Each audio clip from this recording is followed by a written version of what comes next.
Usually when we think about ancient spiritual institutions, we picture like crumbling stone, dusty manuscripts. Right, maybe a Gregorian chant or two echoing in some massive cathedral. Exactly. We certainly don't picture massive server farms, neural networks, or, algorithmic governance. No, definitely not. I mean, the worlds of theology and Silicon Valley seem light years apart, right? Like they operate on entirely different frequencies. Oh, completely. It's oil and water.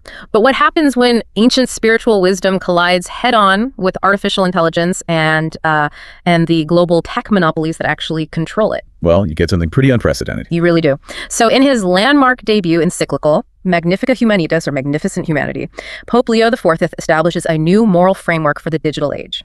Welcome to Deep Cuts and Deep Thinking. Glad to be here for this one. It's a huge topic. It really is. Today, our mission is to unpack this incredibly dense 245-paragraph theological text for you. Yeah, it is not a light read. Not at all. So we are cutting right through the ecclesiastical language to find the urgent, highly relevant aha moments about what it actually means to remain human in the current era of AI. And what stands out immediately is that the Vatican isn't just weighing in on technology as this abstract concept. Right. It's not just philosophical musing. Exactly. They are addressing this because at its core, the rise of artificial intelligence is a profound issue of human dignity and labor. Labor, yeah, that's a huge piece of this. It is. To really understand the gravity of this text, we have to look at a very specific historical connection that's embedded right in the first few pages. Oh, the Leo to Leo connection. I wanted to bring this up. Yes, it's a great insider detail. Pope Leo IV specifically chose this exact moment to release the document to honor the 135th anniversary of Pope Leo III's Rerum Novarum. Right, and for those who might not know, I remember reading about Rerum Novarum. That is basically the foundational document of modern Catholic social doctrine. It absolutely is. It was written specifically to address the massive world-altering upheavals of the Industrial Revolution, right? Exactly. And by deliberately linking his new text to that historical moment, Leo IV is making a massive statement. He's basically drawing a direct parallel. He is. He is positioning AI as the defining labor and social issue of our time, just as the factory floor and the assembly line were, over a century ago. Because the Industrial Revolution reorganized human life completely around the machine. Right, and it often treated workers as just disposable cogs. So the Pope is arguing that the AI revolution threatens to do the exact same thing, but on a cognitive and spiritual level today. Exactly. It's not just our physical bodies anymore, it's our minds. Okay, let's unpack this. The text uses this incredible biblical framework to set the stage for the argument. Oh yeah, the two building projects. Right. It proposes that humanity is standing at a crossroads between two ancient building projects. On one side, you have the Tower of Babel, which the encyclical describes as this ultimate technocratic project of dominance and uniformity. Right, like a system driven entirely by profit and efficiency, where the weak are inevitably sacrificed to build the tower higher and faster. Yeah, the text is very blunt about that. Yeah. And on the other side, you have the rebuilding of Jerusalem, specifically guided by the biblical figure of Nehemiah. Right. And how does that contrast with Babel? Well, Jerusalem represents a shared community-driven project. It's not about homogenization at all. It actually celebrates plurality. Exactly. It protects the vulnerable, and it requires everyone, men, women, artisans, families, to take responsibility for their own section of the wall. It's like comparing a sterile, centrally planned mega corporation headquarters where everyone is just a metric to a vibrant, messy, but deeply connected neighborhood where everyone chips in to fix the local park. That is a perfect way to look at it. But looking at that comparison, I have to push back a bit. Sure. What are you thinking? Is the Pope just being anti-tech? I mean, is this essentially a rejection of scientific progress? A lot of people might assume that. Yeah, because comparing the tech industry to the Tower of Babel feels pretty adversarial. It does, but the Pope's take in Magnifica Humanitas is surprisingly grounded. He's not anti-tech, he's just pro-human. Oh, that's an interesting distinction. Yeah, the text explicitly states that technology and human creative intelligence is a profound gift. It has the power to heal, connect, and educate. So it's not saying the tools themselves are evil. No, not at all. Mm-hmm. But the document introduces a crucial warning. AI is never neutral. Because it naturally takes on the characteristics of the people who finance, design, and regulate it. Exactly. The human element is always baked in. Like if we look at how a social media feed works, for example, the algorithm is constantly running tests to see what keeps us scrolling. Constantly optimizing for our attention. Right. And if the baseline metric is engagement and outrage drives engagement, the algorithm will naturally prioritize outrage. Exactly. It's not that the code itself is inherently malicious. It's that the financial priorities shape the architecture. Yes, every algorithm embodies choices and priorities. What does it measure? What does it ignore? What does it optimize? And who is deciding what gets optimized? Exactly. If a system is designed by a monopoly driven solely by that baseline of profit, it will inherently reflect those values. Wow. The encyclical argues we must actively choose whether we are using these tools to build a Babel of dominance or a Jerusalem of shared human flourishing. But, this obsession with optimization doesn't stop at corporate structures or social media feeds. No, it creeps into everything. Once you decide that friction is bad and efficiency is the ultimate goal, you inevitably turn that same lens on the human body itself. Which brings us to a really fascinating part of the text. Right, the tech industry's fascination with optimizing human biology. Yeah, this is where the document directly confronts movements like transhumanism and posthumanism. The idea that we need to upgrade ourselves. Exactly.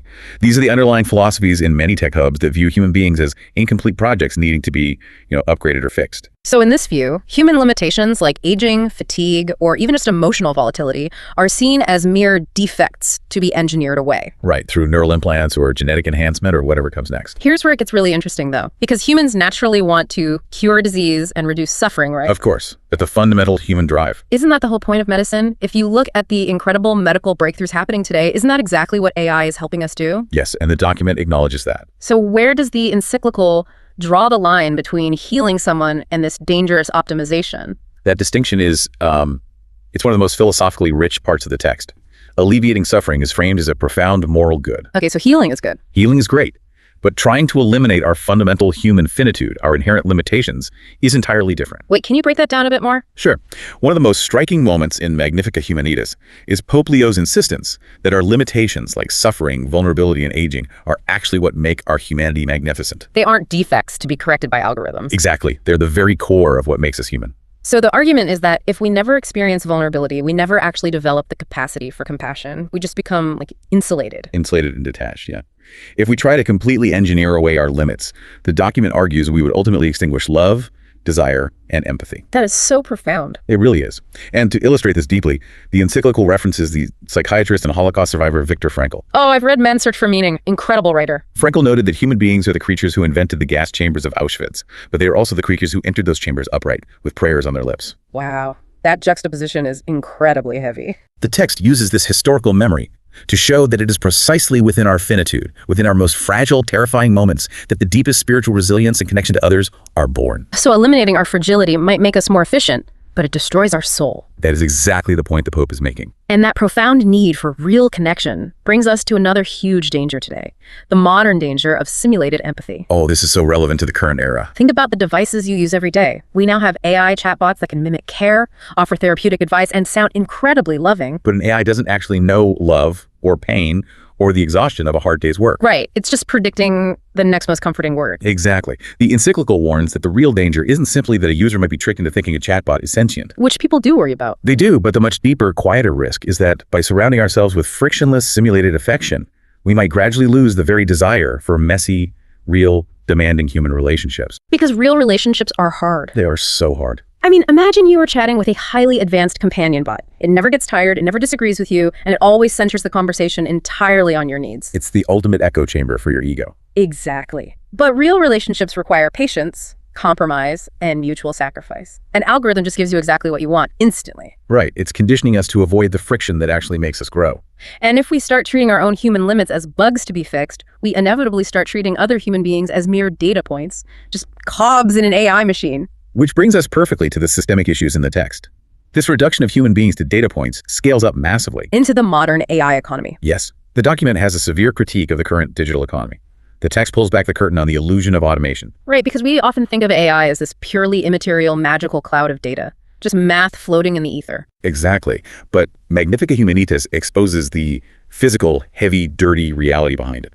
It condemns the new forms of slavery that are literally propping up the digital economy. We're talking about the invisible supply chains of human labor here. Yes. For example, there is an entire army of data labelers, often young women in the global south working for just pennies. Right, and they spend hours filtering highly traumatic, violent content just so our feeds stay clean and the generative AI models don't output toxic material. It's grueling, traumatizing work that is completely hidden from the end user. And then there's the child labor extracting rare earth minerals from microprocessors and the human trafficking networks that are facilitated and optimized by encrypted digital platforms. It's all connected. And the encyclical introduces a powerful structural concept here to explain how this happens at a macro level. Data colonialism. Data colonialism, that concept completely shifted my perspective when I read it. It's such a brilliant framing. It's the idea that colonialism hasn't disappeared. It's just changed its mechanism. Instead of conquering physical land, they conquer information. Exactly. Wealthy transnational tech entities are extracting health data, genetic maps, and demographic profiles from vulnerable regions without fair compensation. So they just sweep in, take the data, and leave. Right. This data is the new rare earth mineral. Whoever controls this massive aggregation of data has the structural leverage to shade markets. They can anticipate economic crises, manipulate local elections, and ultimately decide who gets access to life-saving medicines and capital investments. I mean, it's like we're being served this elegant, instantaneous magic trick on our screens, but behind the curtain, it's just thousands of exhausted people running on hamster wheels. That's a great analogy. So if the current model is extracting data like a colonial power, does the encyclical actually propose a framework for fixing it, or is it just diagnosing the problem? It actually sets the stage for a solution with a highly significant historical moment. The Pope formally asks for pardon in the text. Wait, he apologizes for what? He apologizes for the Church's historical delay in unequivocally condemning the transatlantic slave trade centuries ago. Wow, that is a massive admission. It is, and he uses that painful historical memory as a strict mandate. The Church and society at large cannot afford to be blind again. So we can't look back in 50 years and say, oops, we missed the digital slavery. Exactly. We cannot tolerate the new digital slaveries of today while pretending we live in an advanced society. To fix this, the text relies on a core Catholic social principle called the universal destination of goods. Right. Traditionally, that principle meant the Earth's natural resources, like water and land, were meant for everyone, regardless of private property laws. Exactly. Nobody can just hoard all the water. So how does that apply to the digital age? In today's world, the text argues this must apply to new forms of property: algorithms, digital platforms, and raw data. Which leads right into the encyclical's strong critique of our global reliance on GDP, gross domestic product, as the sole measure of human progress. Oh, the GDP critique is vital. Let's unpack that, because the encyclical points out that if a tech monopoly deploys an AI that automates 1 million jobs overnight, that company's stock naturally soars. The stock goes up, the GDP of the country goes up. Right, so on paper, the economy is thriving, everything looks amazing. But in reality, you have 1 million families suddenly facing financial ruin, marriages fracturing under the stress, and local communities just hollowing out. The metric we use to measure success is completely blind to the human collateral damage. It doesn't measure human flourishing at all. And the social fabric bears the brunt of that damage. Especially when it comes to kids, right? Absolutely. The document stresses the urgent need for an educational alliance, focusing heavily on families and schools. Because right now, parents and teachers are basically fighting an asymmetrical war against business models designed by billionaires to monetize the attention of children. It's completely unfair. So the encyclical argues that schools shouldn't just try to digitize faster to match the frantic pace of the tech world. Exactly. Giving every kid a tablet isn't the silver bullet. Instead, they need to offer the exact things the digital sphere cannot provide. Schools need to carve out shared time for slow, deep learning. And for building actual face-to-face relationships. Right, and for developing the critical thinking required to navigate algorithmic misinformation. They have to become like sanctuaries of human pacing. Sanctuaries of human pacing. I love that. But, the normalization of treating people as extractable data and acceptable collateral damage doesn't stop at the economy or the classroom. No, it goes somewhere much, much darker. Magnifica Humanitas takes this to its ultimate, most tragic consequence: the devaluation of human life on the battlefield. The automation of war. Yes.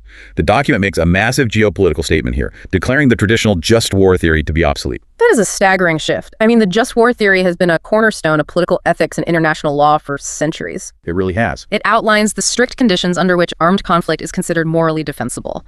So to say it's obsolete is huge. The Pope argues that in the current era, the sheer destructive power of modern weapons makes the idea of a just war mathematically and morally impossible. Especially when you introduce AI. Exactly. The text severely condemns the use of lethal autonomous weapons, essentially entrusting life and death decisions to artificial intelligence. Because the speed of algorithmic decision-making fundamentally breaks the human capacity for mercy. It removes the pause. Right. Think about what the just war theory actually requires. It requires proportionality, distinction between combatants and civilians, and a human moral agent making a judgment call. Someone who can take context into account. When you deploy a drone swarm controlled by a neural network, those decisions happen in milliseconds. Too fast for any human to intervene. The moment a soldier looks through a scope and decides not to pull the trigger because they notice something isn't right, maybe it's a civilian, maybe it's a kid, that moment of human friction is mathematically eliminated. And when an AI makes a lethal decision, it reduces human beings to mere data points and collateral damage. It completely sanitizes the violence. It makes war seem too feasible, too fast, and entirely sanitized for the people deploying the technology from comfortable control rooms thousands of miles away. It removes the moral weight that should always exist when human lives are at stake. Exactly. So in Magnifica Humanitas, the Pope calls for a choral effort to ensure AI serves the common good. A choral effort meaning everyone working together. Yes. He demands we physically and conceptually disarm AI, freeing it from monopolistic and military control. And he also says we must disarm our words in an age of digital polarization where algorithms reward outrage and conflict. We have to de-escalate on every level. But, and let me play devil's advocate here, looking at the world we are living in now, a world full of global superpowers, rising tensions, and bad actors. Right, it's a volatile time. Isn't calling to disarm algorithms and scrap just war theories a bit naive? The encyclical anticipates that exact pushback. It contrasts what it calls false realism with healthy realism. Okay, what is false realism? False realism is the cynical view that war, exploitation, and dominance are just inevitable parts of human nature. The whole might makes right philosophy. Exactly, that we just have to accept the collateral damage as the cost of doing business. It's the excuse that says, well, this is just how the world works, so we might as well build the autonomous weapons before our enemies do. Exactly. Healthy realism, however, looks at the actual documented achievements of history. Things we've actually accomplished when we tried. Yes, the text points to the creation of the Red Cross, the establishment of the United Nations, the end of apartheid under Nelson Mandela. The civil rights movement led by Martin Luther King Jr., the educational revolutions of Maria Montessori. Exactly. None of these monumental shifts happen by accepting the cynical status quo. So healthy realism recognizes that peace and justice are incredibly hard work, but they aren't impossible. They require robust diplomacy and multilateralism, but they are entirely possible. Deciding how we use AI is a choice we have to actively make day by day. We open this deep dive by talking about the massive collision between ancient spiritual wisdom and global tech monopolies. We've covered a lot of ground today. We really have. We've explored the obsolescence of the just war theory, the invisible supply chains of data colonialism, and the philosophical fight against transhumanism. But yet, the encyclical ultimately grounds all of these massive global issues in something incredibly small and deeply personal. It does. It brings it right down to the individual. It's what the text calls the ecology of communication. The encyclical reminds us that algorithms, for all their staggering processing power, cannot perform the most basic human acts. Right, an AI cannot read a bedtime story to a child with genuine affection. It cannot sit in comfortable, compassionate silence with an elderly neighbor who is grieving. Those acts of profound, irreducible humanity might be the most radical rebellion against the technocratic paradigm. The ancient wisdom here is telling us that the greatest technology we possess isn't a neural network.